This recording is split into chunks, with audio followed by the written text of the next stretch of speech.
सत्संग चाहे लघु हो और चाहे दीर्घ हो, चाहे आम सत्संग हो चाहे खास सत्संग हो, चाहे सीने बसीने सत्संग हो, सब लाभकारी होता है, फलदायी होता है। आपको पिछले सत्संगों में बताया गया कि आम सत्संग क्या होता है, खास क्या होता है, और बड़ा सत्संग दीर्घ जिसको कहते हैं लंबे समय तक चलता है, और लघु सत्संग क्या होता है, थोड़ी देर सुनाया जाता है, कम समय में ख़त्म हो जाता है। तो सत्संग सब फायदेमंद होता है, क्योंकि सत्संग में हर बातें आ जाती हैं, और सत्संग जब समझ में आ जाता है तभी इस भवसागर के सागर से आदमी उबर पाता है, डूबने से बच पाता है। यह अथाह का था कोटिन करे उपाय, और सत्संग बिन बूझे नहीं दयादीन प्रभाव। आप ये समझो कि यह अथाह के था, यह अथाह है, यहाँ कोई था है ही नहीं, आज तक कोई था लगा ही नहीं पाया। किस चीज़ की था? इच्छा की, तृष्णा की, मन के दौड़ की, आज तक कोई भी इसका था नहीं लगा पाया। मोटे तौर से समझो आप प्रेमियों कि जैसे भोजन आपने खा लिया तो भोजन से इच्छा भर जाती है, उस समय नहीं खा सकते हो, लेकिन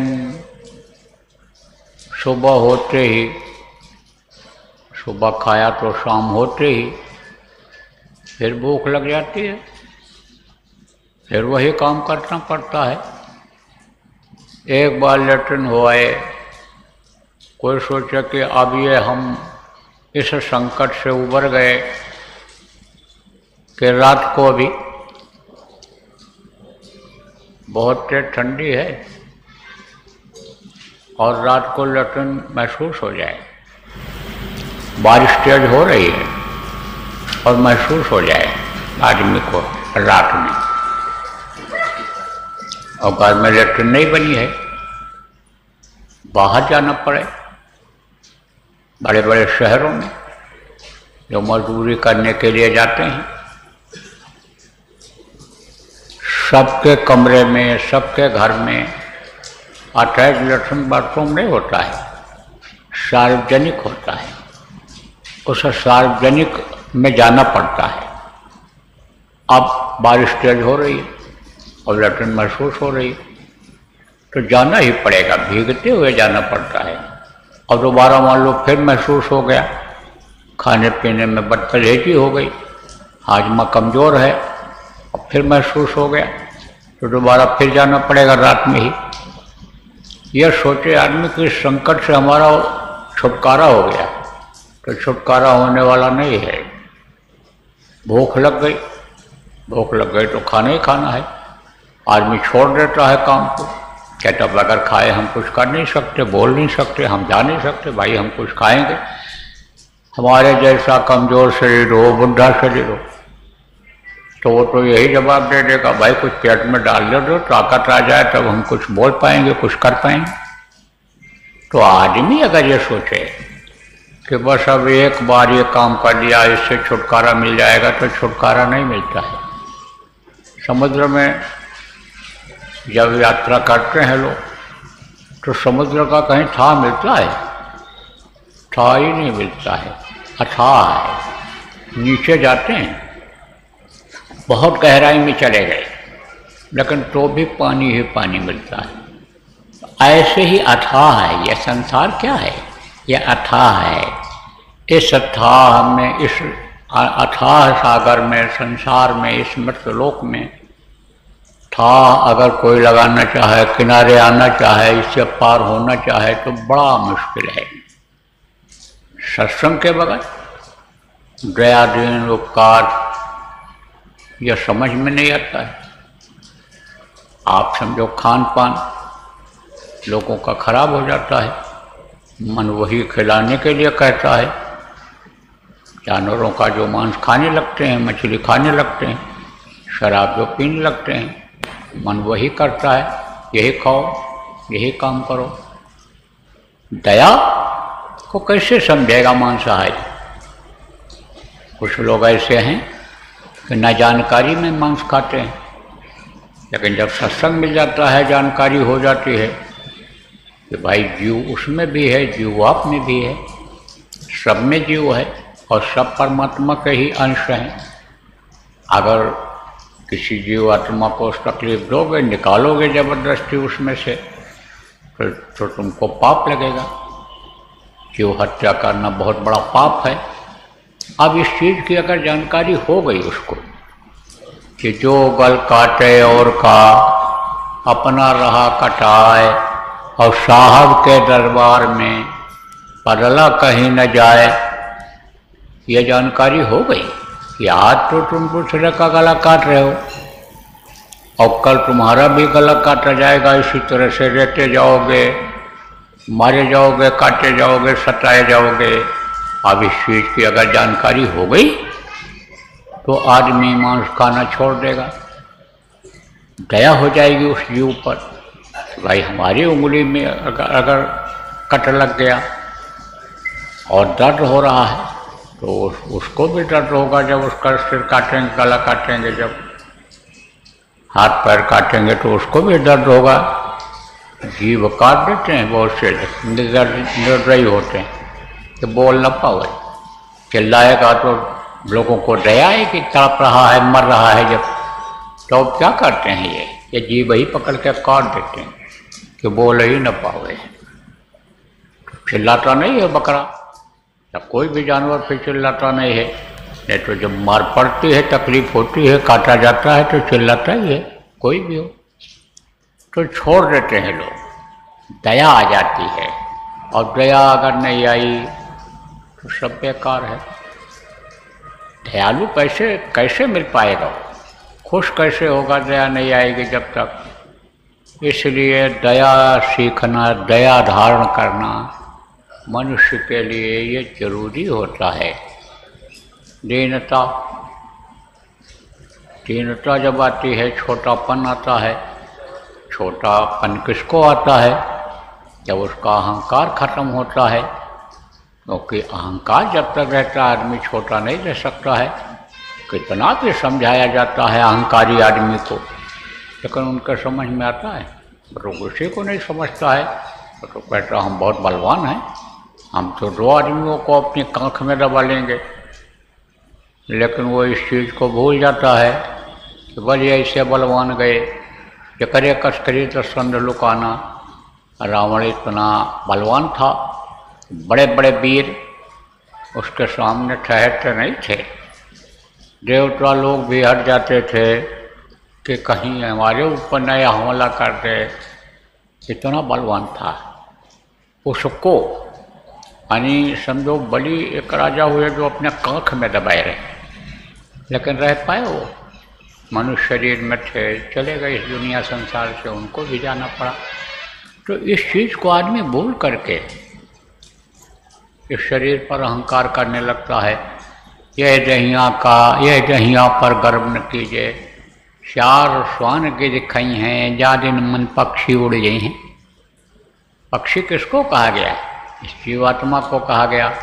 जीवात्मा जिस दिन निकल जाएगी, आप ये समझो उस दिन ये पिंजरा खाली हो जाएगा। ये जीवात्मा ही बुलवाती है, जीवात्मा ही सब कुछ कराती है, हाथ पैर आँख कान सब जीवात्मा ही चलाती है। श्रवण शक्ति जीवात्मा ही देती है, नैनों से देखने का, आँखों से देखने की ताकत जीवात्मा से ही मिलता है। सारे अंग जीवात्मा से ही चलते हैं। तो जब जीवात्मा निकल जाएगी तब इस पिंजरे की कोई कीमत रह जाएगी? पिंजरा पड़ा रह जाएगा। चार श्वान गिद्ध कही हैं, चार, और ये श्वान जिसको कुत्ता कहते हो, गिद्ध उड़ने वाले पक्षी मांसाहारी होते हैं, ये सब इसको खाएंगे। तो इसका कोई गर्व कहा गया, इस पर गर्व मत करिए। लेकिन अब वो अहंकार बल का आदमी को छोटा बनने देता है। हम देख लेंगे, निपट लेंगे।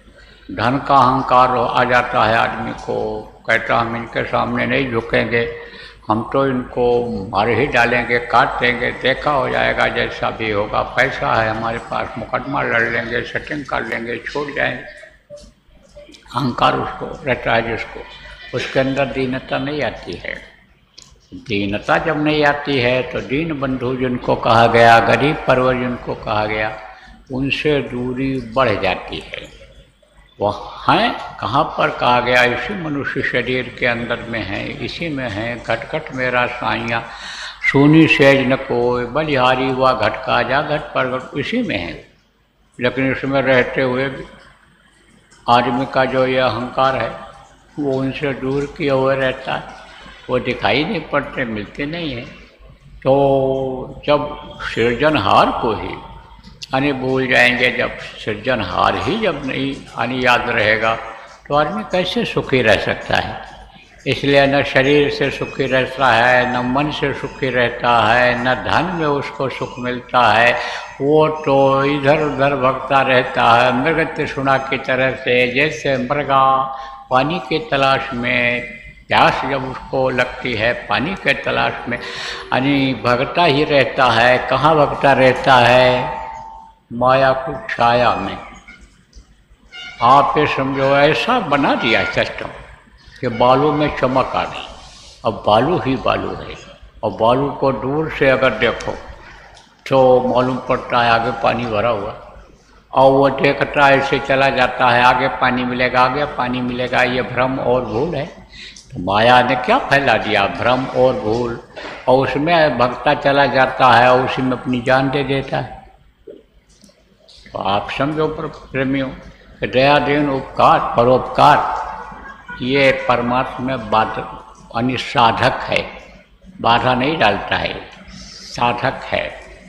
उपकार किसका किया जाता है? जो समझो कि निराश हो जाता है, असहाय हो जाता है, यानी उसकी मदद जब की जाती है। कि जैसे किसी को भूख लगी है, अब वो बहुत कोशिश कर रहा है और भूख उसकी नहीं मिट रही है, और आप देख रहे हो बेचारा तड़प रहा है, पानी से तड़प रहा है, तो पानी आपने पिला दिया क्योंकि वो असहाय है। उठ बैठ मान लो नहीं सकता, चल फिर नहीं सकता है, बहुत कुआं है नज़दीक में, बहुत वहाँ वाटर सप्लाई का पानी गिर रहा है, लेकिन चल नहीं सकता है, निराश है। तो निराश को आशा बंधा देना ये परोपकार होता है। पिला दिया पानी आपने, रोटी खिला दिया आपने, तो वो परोपकार होता है। देखो प्रेमियों, परोपकार अपना भी किया जाता है, अपना मतलब अपनी जीवात्मा का, और दूसरे का भी परोपकार किया जाता है।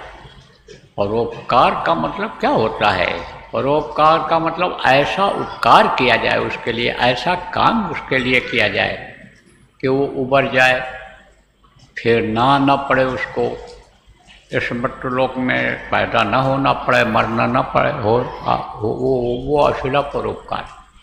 अशिला परोपकार क्या है? कि जीवात्मा अपने प्रभु के पास पहुंचाना, यह समझो कि अशिला परोपकार है।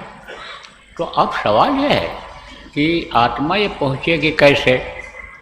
कैसे प्रभु के पास पहुंचेगी? कैसे इस भवसागर से पार होगी? कैसे इस अथाह से निकलेगी? इसका थाह कैसे मिलेगा?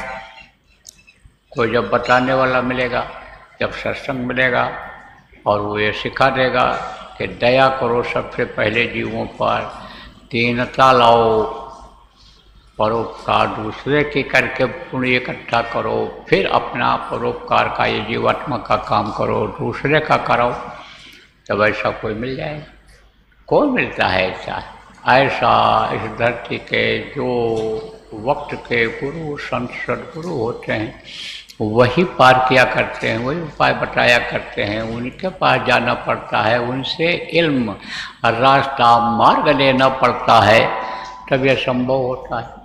और जब वो मालूम मिल भी जाते हैं, तो जब वो नाम देते हैं और नाम की कमाई की जाती है, तब यह संभव होता है कहा गया ना कि कौन सा नाम, वो नाम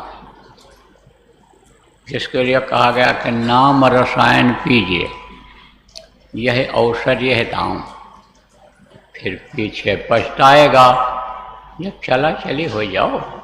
रसायन नाम जब मिलता है, नाम तो बहुत है, कोट नाम संसार में ताते मुक्त न होए, और आज नाम जो गुप्त जब लीला समझे कोई। जब आज नाम मिलता है जो हमेशा से रहा है और रहेगा, जब से ये धरती बनी, मृत्युलोक बना, जब से ये आप समझो प्रेमियों पिंडलोक बना, अंडलोक बना, तब से यह नाम चला आ रहा है।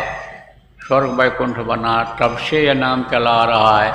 यह नाम जब मिलेगा, आज नाम मिलेगा, तभी आज और अंत की जानकारी हो पाएगी। तभी शब्द वो पकड़ में आएगा जो जीवात्मा को लेकर जाता है, हमेशा हमेशा के लिए अमर कर देता है, इधर की तरफ नहीं आती है। तो वो कौन सा, वो नाम क्या कहलाता है? आज नाम, निर्मायक नाम। वो नाम को कहा गया ये रसायन है। रसायन किसको कहते हैं? जैसे कई दवाएं कूट पीस करके बनाई जाती हैं, समय लगता है घोट घाट में, उसमें वो रसायन तैयार होता है। जैसे होम्योपैथिक में कॉम्बिनेशन है, एलोपैथिक में मिक्सचर है, ऐसे ही आयुर्वेदिक में रसायन होता है। तो जब रसायन मिल जाता है तो ये बीमारियां भी दूर होती हैं। कौन सी बीमारी? ये जो शरीर की बीमारी है, मानसिक बीमारी है, या जो आर्थिक बीमारी है जिससे आदमी दुखी है, संकट झेल रहा है, ये बीमारियां तो दूर होती ही होती हैं। लेकिन आत्मा की भी बीमारी दूर हो जाती है। आत्मा के लिए यानी संतों ने कहा सूरत जो महा दुखी हम जाने, ये जीवात्मा कम दुखी है। इसको जब पता चल जाता है, जब अपना सद्गुरु समय पर परिचय देते हैं, परिचय जब करा देते हैं, तब जब पूछते हैं कि आप कहाँ से आए हो, जब वो बताते हैं कि हम यहाँ के नहीं हैं, हम इस मृत्युलोक के नहीं हैं, हम किसी स्वर्ग और वैकुंठ के लोक के नहीं हैं, हम आद्या लोक के भी नहीं, हम काल लोक के भी नहीं, हम ब्रह्म लोक के भी नहीं, पार ब्रह्म लोक के भी नहीं, हम तो सत्यलोक के वासी हैं। जहाँ तुम्हारो धाम, उस यानी तुम्हारे धाम के हैं जहाँ तुम रहती थी पहले, आप समझो हम वहाँ के हैं और तुमको निकालने के लिए हम यहाँ आए हैं। तो जब सूरत इस चीज़ को सुनती है तब दुखी होकर के बोलती है कि प्रभु तो हमको कैसे आप ले चलोगे, कैसे निज घर पहुँचाओगे? अभी तो किसी को याद ही नहीं कि हमारा और कोई भी घर है। आप तो बस सुबह निकले घर से और शाम को बस उसी घर में पहुँच जाओगे, लेकिन ये जब तक आप समझो अपने घर नहीं पहुँचोगे तब तक शांति रहेगी। कोई घर से शांतिपूर्वक निकला, दफ्तर में गया, दुकान पर गया, रास्ते में कोई आप समझो कोई बातें कहनी हो गई, कोई लड़ाई झगड़ा हो गया, कोई टेंशन हो गया, इस समय कब क्या हो जाए कुछ कहा जा सकता है। तो समझो कि कहाँ शांति मिली। घर में पहुंचता है आदमी काम करके, देखा बीमारी, लड़ाई झगड़ा, ये वो समस्याओं से घिर जाता है, कहाँ से शांति मिलती है? शांति नाम की चीज़ ही नहीं रह गई। तो कहती है सूरत की हम आपको शांति कैसे मिलेगी, आप बताओ, हमको ले चलो। तब इसको याद आता है। जब याद आने लग जाता है, फिक्र हो जाती है इस बात की कि सूरत तो वहाँ कहते महा दुखी हम जानी। जब आप कहते हैं हम दुखी हैं, हमारा दुख दूर कैसे होगा, निवारण कैसे होगा? तब वो नाम के डोर को पकड़ा देते हैं। यही नाम जो रसायन का काम करता है, ये बाहर के भी दुख तकलीफ को दूर करता है और आत्मा का भी कल्याण कर दिया करता है। तो इसी को पकड़ा देते हैं। जो प्रेमियों, आप बहुत से लोगों को मिल गया, लेकिन नाम की कमाई करनी पड़ती है। आप ये समझो जैसे मान लो भोजन का सामान आपको मिल गया और भोजन आप बनाना नहीं जानते हो, तो भूखे रह जाओ। ऐसे ही नाम तो मिल गया, लेकिन सुमिरन आप नहीं सीख पाए, ध्यान नहीं सीख पाए, भजन नहीं सीख पाए, तो उसका लाभ नहीं मिलेगा। अब कोई आलस्य करे, सीख भी जाए बनाना, लेकिन आलस्य करे कि हम नहीं बनाएंगे तो भूखा रह जाएगा कि नहीं रह जाएगा। आलस्य त्यागना पड़ता है कि भाई लाओ हम 2 रोटी सेक लें और खा लें, पानी पी लें तो आराम से सोएंगे, नहीं भूख में वजन भी नहीं, भूख में कोई काम नहीं हो पाएगा, नींद भी नहीं आएगी। ऐसे ही मान लो आप सीख भी गए, लेकिन आलस्य किया आपने किया नहीं, तो कैसे जीवात्मा सुखी होगी, उसका पेट कहाँ से भरेगा। इसलिए जिनको नहीं मालूम है सुमिरन करना, आप सीख लो। यहाँ जो लोग रोज़ बैठते हैं उनसे पूछ लो, जो लोग सेवा में आए हो, आपके साथ में जो लोग आए हैं सुमिरन ध्यान भजन बराबर करते हैं, उनसे आप पूछ लो, समझ लो। 1 से पूछ लो, 2 से पूछ लो, 3 से पूछ लो, आप समझ लो। और जिनको नहीं आता है वो लोग सीख लो। और जिनको नामदान नहीं मिला है कल मिल जाएगा, गुरु महाराज दया रही, मौसम ठीक रहा तो कल मिल जाएगा। कल और भी लोग आएंगे नए लोग, तो उनको दे दिया जाएगा। तो नाम जिनको मिल गया, नाम को जगाओ, नाम की कमाई करो। नाम में रस है, नाम में आनंद है, और नाम से ही नामी मिलता है, नाम से ही प्रभु मिलता है। वो नाम ये नाम एक ऐसी चीज़ है कि जो डोर है, एक सूरत डोर जिसको कहा गया है, एक शब्द की डोर है। एक छोर यहाँ है और एक छोर वहाँ, डोर धाम वहाँ है। लेकिन नाम जब छूट जाता है, नाम की कमाई छूट जाती है, जब सुमिरन छूट जाता है, ध्यान छूट जाता है, भजन छूट जाता है, तो ना हम उसको देख पाते हैं, ना हम उसको सुन पाते हैं, ना उसकी महिमा को समझ पाते हैं। इसलिए छोड़ना तो चाहिए नहीं, लगे रहना चाहिए। जब लगे रहोगे शब्द मिल जाएगा, जब आप तब इतनी लगन लग जाती है, फिर हम आँख खोला तो मैं डरूं कि यह सपना न हो जाए। मान लो कोई आँख बंद किए हुए, ध्यान लगाए हुए, और ऊपरी लोकों में घूम रहा है, आनंद ले रहा है ऊपर का, और इधर की याद आ गई। निचले लोकों में आने पर याद आ जाती है, याद आओ ऊपर लोक में चले जाओ तब याद नहीं आती है, बिल्कुल भूल जाता है। लेकिन नीचे लोक में जीवात्मा मान लो उतर करके आई, तब इधर याद आ जाता है। तब साधक सोचता है कि आँख कैसे खोलूं, यह सपना न हो जाए, क्योंकि सपना जो होता है आँख खोलते ही खत्म हो जाता है, छिप जाता है। तो कहता है ये सपना क्यों न, इसलिए आँख बंद किए रहो, देखते रहो, आनंद लेते रहो। तो देखो प्रेमी, आज कोई सत्संग तो था नहीं, लेकिन आप लोग इतने लोग आ गए, त्रोदशी के कारण आ गए आप।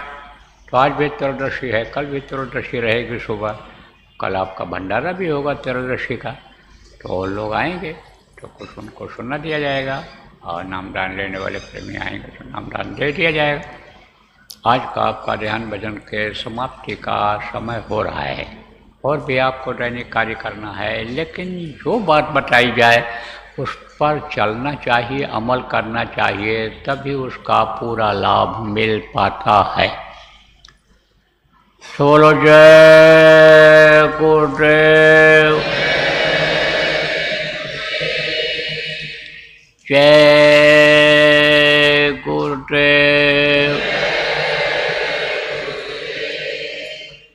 जय गुरुदेव, जय गुरुदेव,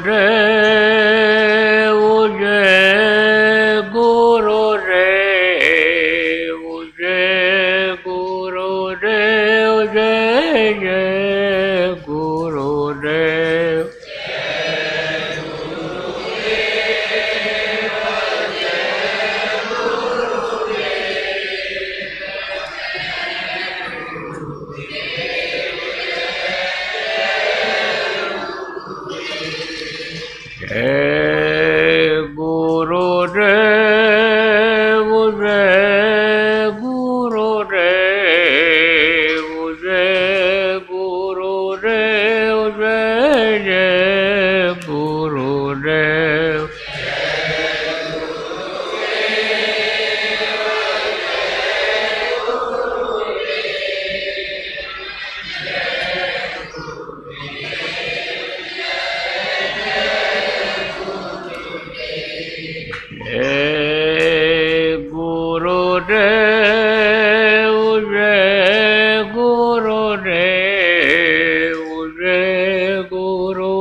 जय